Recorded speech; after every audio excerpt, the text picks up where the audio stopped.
आपके फ़ोन पर कोई अननोन नंबर से कॉल आती है या आपको व्हाट्सएप पर कोई लिंक मौसूल होता है और आपसे कहा जाता है कि आप अपनी ज़ाती मालूमात, OTP, पासवर्ड या बैंक अकाउंट तफसील शेयर करें और जल्दी से हमें अपना जो है कोड शेयर करें, तो आप जैसे ही जो है जज्बात में, जल्दबाजी में या लालच में आकर अपनी ज़ाती तफसील शेयर करते हैं, तो आपको महसूस होता है कि आपका अकाउंट, व्हाट्सएप अकाउंट हो या बैंक अकाउंट हो, वो हैक हो चुका है और आप ऑनलाइन फ्रॉड से जो है उसके विक्टिम हो गए हैं और आप ऑनलाइन फ्रॉड का शिकार हो चुके हैं।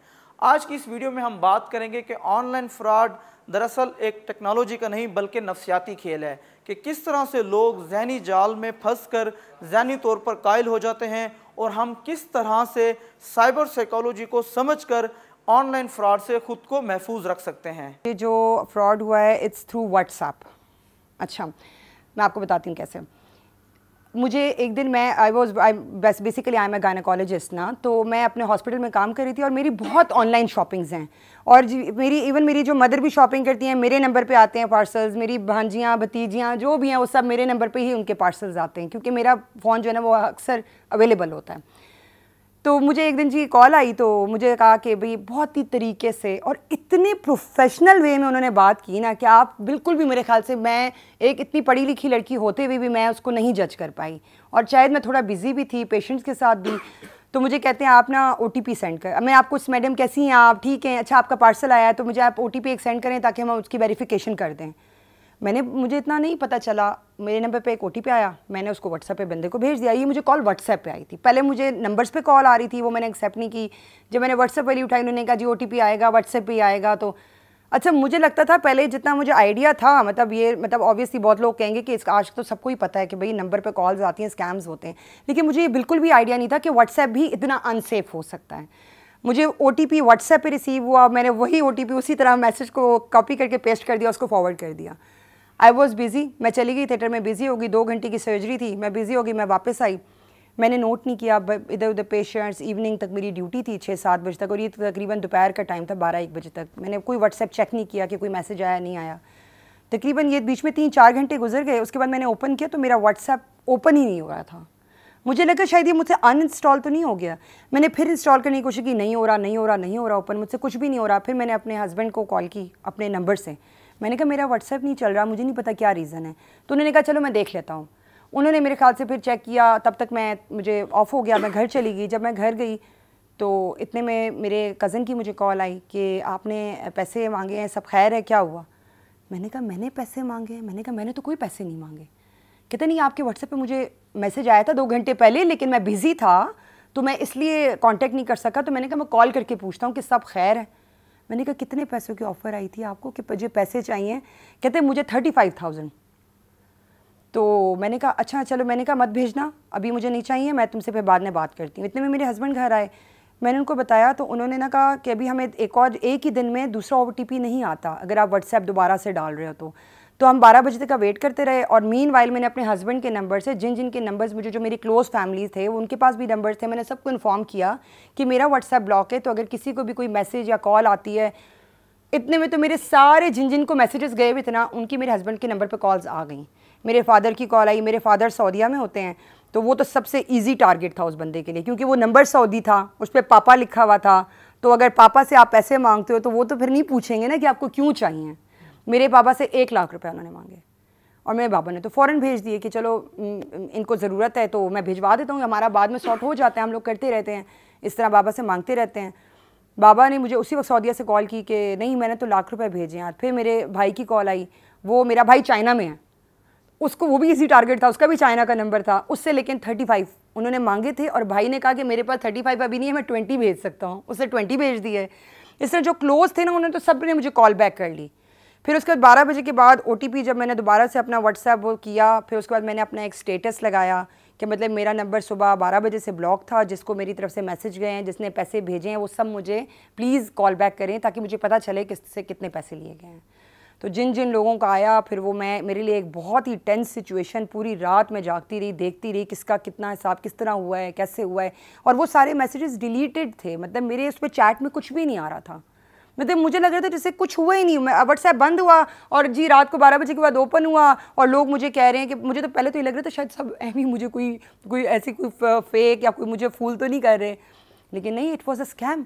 और इतना मतलब वो फिर मैंने कैलकुलेशंस की तो इट वाज लाइक 2,35,000 का वो मेरे साथ स्कैम हुआ। बहुत ज़्यादा फाइनेंशियल डैमेज तो था क्योंकि लोगों ने मेरे भरोसे मुझे पैसे दिए, सब ने सोचा किसने मांगे हैं। मेरा पहली बात है मेरा सबसे ट्रस्ट ख़त्म हो गया। सबसे पहले तो मैंने सारी एप्लीकेशन सब कुछ उनको वो कर दिया, अनइंस्टॉल कर दिया। मैं कहा आज के बाद ऑनलाइन शॉपिंग तो नहीं करनी।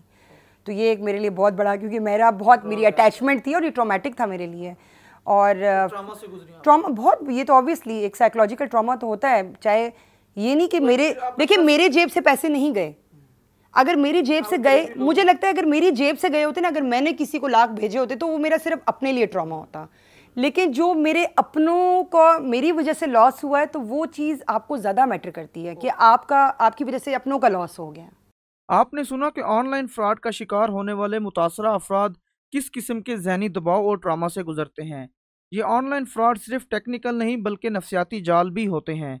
आइए अब जानते हैं कि माहिरीन इस हवाले से क्या कहते हैं कि ख़ुद को जज्बाती तौर पर किस तरह मजबूत रखकर हम इन ऑनलाइन फ्रॉड से महफूज रह सकते हैं।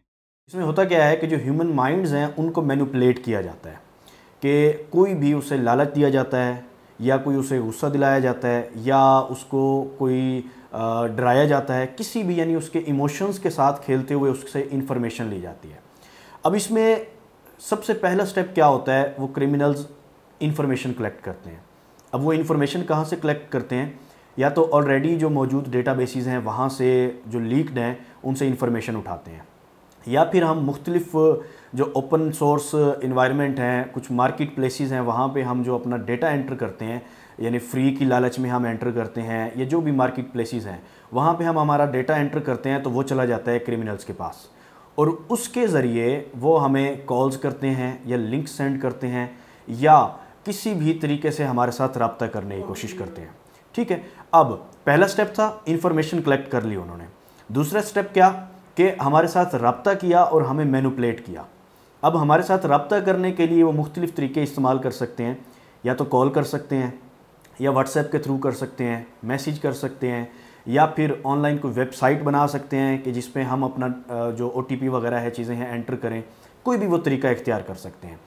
अब ये उन्होंने पहले मीडियम डिसाइड करना है। फॉर एग्ज़ाम्पल हम बात कर लेते हैं कॉल की, कि वो हमें कॉल करेंगे और उसमें वो कोई भी एक प्री प्लान्ड एक स्क्रिप्ट तैयार होगा जिसके ज़रिए वो हमें मैनिपुलेट करने की कोशिश करेंगे।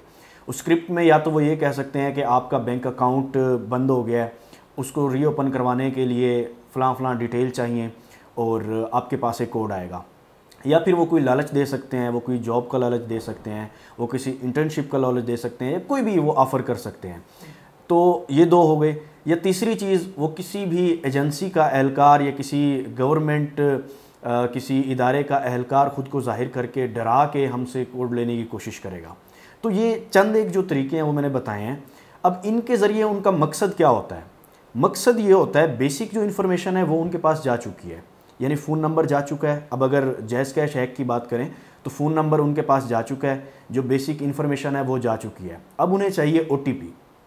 वो उस विक्टिम को मैनिपुलेट करके उससे वो OTP लेते हैं। वो OTP लेके अपने पास वो एप्लीकेशन वो कर लेंगे, लॉगिन कर लेंगे और वहाँ से वो कोई भी ट्रांजैक्शन करेंगे। अब इसमें महफूज रहने के लिए सबसे पहली चीज़ यही है, कहा यह जाता है कि जहाँ पे लालची जिंदा है वहाँ पे ठग भूखे नहीं मरते। तो सबसे पहली चीज़ तो यही है कि अगर कोई भी इस तरह की हमें कोई ऑफ़र कराई जाती है या हमें डराने की कोशिश की जाती है या कोई भी किसी भी तरीके से हमें मैनिपुलेट करने की कोशिश की जाती है, तो हम अपनी जो तफसीलात हैं वो उन्हें ना दें। वो ना सिर्फ कॉल की बात हो रही है बल्कि किसी लिंक पे हम क्लिक करके वहाँ पे अपनी इन्फॉर्मेशन ना दें, किसी भी अननोन सोर्स से कोई एप्लीकेशन इंस्टॉल ना करें। ऑनलाइन जब हम सर्फिंग कर रहे हैं, ब्राउजिंग कर रहे हैं, तो वहाँ पे किसी भी अननोन वेबसाइट पे इंफॉर्मेशन ना दें। बुनियादी चीज़ यही है। अगर आप इंफॉर्मेशन नहीं देते, अगर आप कोई मलिशियस एप्लीकेशन इंस्टॉल नहीं करते, आप हैक नहीं हो सकते। बाकी जो हैकिंग है वो बड़े एक्सट्रीम लेवल पे आ जाती है, बट एक कॉमन मैन को यही मशवरा है मेरा, अगर वो किसी लिंक पे क्लिक नहीं करते, कोई मलिशियस एप्लीकेशन इंस्टॉल नहीं करते या अपनी इन्फॉर्मेशन शेयर नहीं करते, यानी OTP नहीं देते या कोई और इन्फॉर्मेशन नहीं देते, तो वो कभी हैक नहीं हो सकते। कौमी सतह पे देखें, बात वही है कि मोर देन 80% जो केसेस आ रहे हैं वो आ रहे हैं कि ह्यूमन की एरर है उसमें, कि लोगों को मैनिपुलेट करके, उनको अवेयरनेस नहीं है, उनको मैनिपुलेट करके उनके अकाउंट से पैसे निकाल लिए जाते हैं या उनके सोशल मीडिया अकाउंट्स हैक कर लिए जाते हैं। तो सबसे बुनियादी जो चीज़ है वो है अवेयरनेस। अब अवेयरनेस के जो इनिशिएटिव, ठीक है, national cyber crime investigation agency बना दी गई है, NCERT भी है जो कि इस पे काम कर रहा है, बट वो रूरल लेवल के लोगों को ज़्यादा टारगेट किया जाता है, उनको बड़ा आसानी से मैनिपुलेट किया जा सकता है। तो वहाँ तक भी पैगाम पहुँचाने की ज़रूरत है। यानी जस्ट जो सोशल मीडिया पे हम ऐड चला देते हैं, अवेयरनेस के वीडियोस चला देते हैं, तो वो जो रूरल लेवल के लोग हैं उन तक वो पैगाम नहीं पहुँच पाता।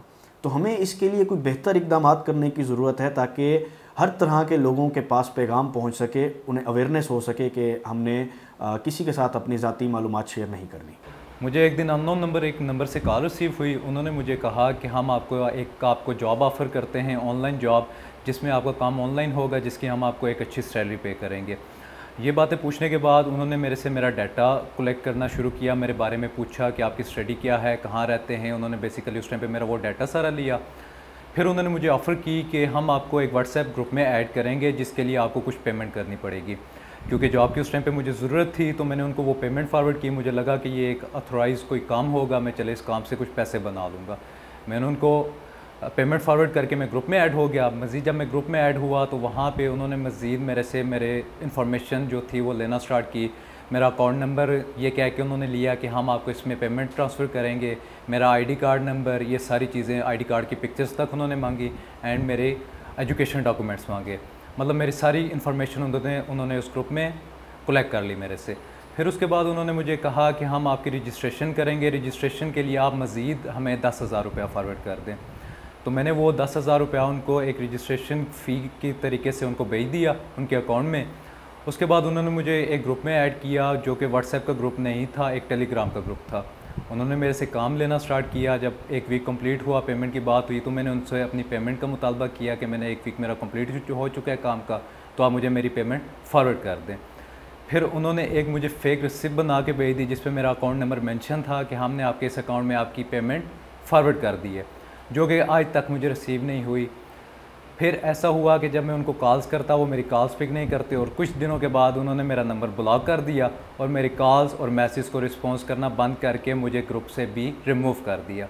उस टाइम मुझे लगा कि मैं ऑनलाइन एक फ़्रॉड का शिकार हो चुका हूँ। ऑनलाइन फ्रॉड दरअसल आपके जज्बात और भरोसे का खेल है। ऑनलाइन फ्रॉड करने वाले हमें खौफ या लालच में आकर कायल कर लेते हैं और इसीलिए वो कामयाब हो जाते हैं। इसलिए हर लिंक पर क्लिक करने से पहले और अपनी ज़ाती मालूमात शेयर करने से पहले एक लम्हा सोचें, क्योंकि समझदारी और ज़हनी होशियारी ही आपकी असल सिक्योरिटी है। ख़बरदार रहें, महफूज रहें।